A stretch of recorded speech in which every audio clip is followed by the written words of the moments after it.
Yes. Thank you for answering my questions. My name is Joy. Hi, Joy. And it's an answer to prayer to be here. So here they are. 3 real quick questions, Okay. a little complicated. How do I know if I am saved if I have blasphemous thoughts? Should I be taking communion if I am not sure if I am saved? If I am not chosen, would I even care about being saved? Really good questions, Joy. You have a wonderful name, but sometimes it's hard to live up to, isn't it? I mean, how would you like to be named Joy and have to always be assumed to be possessing all of that?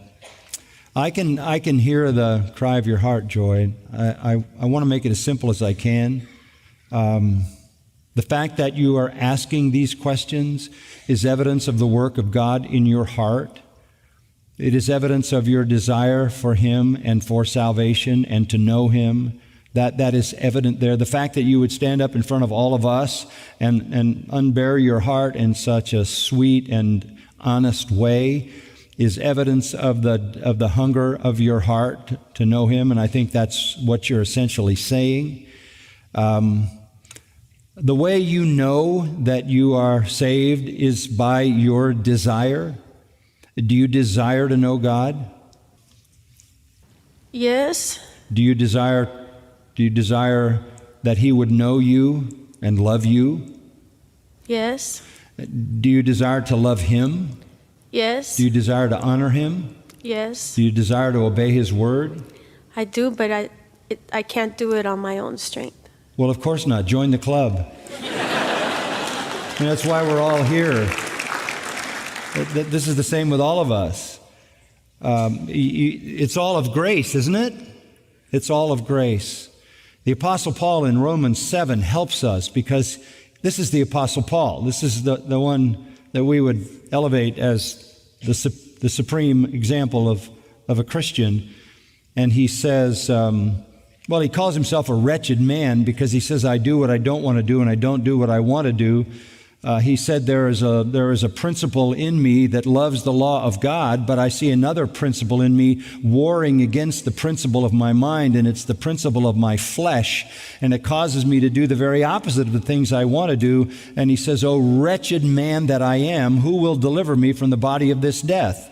And that's a very interesting illustration. One of the ways that murderers were punished in the ancient world was that the victim that they had murdered was strapped to their body, and eventually the decay from the corpse would destroy them. Paul feels, even though he's a believer, that he's got the dead body of his sinful nature still tied to him. So what you're saying to me is essentially the same cry that came out of the noblest of all Christians. And that very cry is evidence of the work of God in your heart, that you desire to know God, to be loved by God, to love God, to honor God, to obey God, and that you know you can't is a statement of a genuine believer, because you recognize that you aren't everything you should be, and you are utterly dependent upon God Himself and upon the Holy Spirit. That's true of your salvation. You can't save yourself and you can't sanctify yourself. So you're where all honest Christians live. You're saying, I'm not what I want to be, but I know what I want to be. I'm not what I ought to be, but I know what I ought to be. It's about direction. It's about affection. It's about love. And we've talked about that recently when Jesus was restoring Peter. In John 21, he said 3 times, do you love me? Do you love me? Do you love me? And Peter had been caught in disobedience again. And yet he said, Lord, you know me, you know I love you. Then feed my sheep. He accepted the failing life of Peter, the tendency to be disobedient, and even maybe to have ungodly thoughts, which is just part of that remaining sin nature. But he accepted that man, and he accepts all of us if we love him, and calls on us to love him more. So you don't want to evaluate the character of your salvation by your failures. You want to assess the genuineness of your salvation by your desires, by what you love, what you long for, what you want. And you're here. And that says everything. This is not a place for people running from God. This is a place for people running to Him. But asking the question is important. The purest joy, to kind of play on your name a little bit, the purest joy in the Christian life comes when we are obeying Him, loving Him, serving Him, worshiping Him. That's when we enjoy the most assurance. Security is one thing.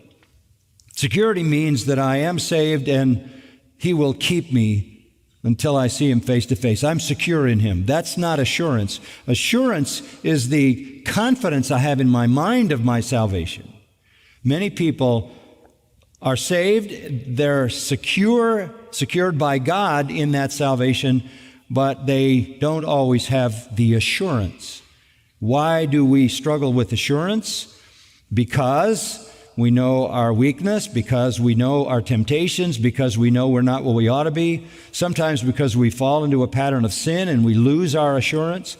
Sometimes because perhaps we have been taught wrongly that you might do something cause you to lose your salvation, and that generates a certain amount of fear. But to go back to the main point, the very desire of your heart is the evidence of the work of God in your life, because unregenerate enemies of God don't have those desires.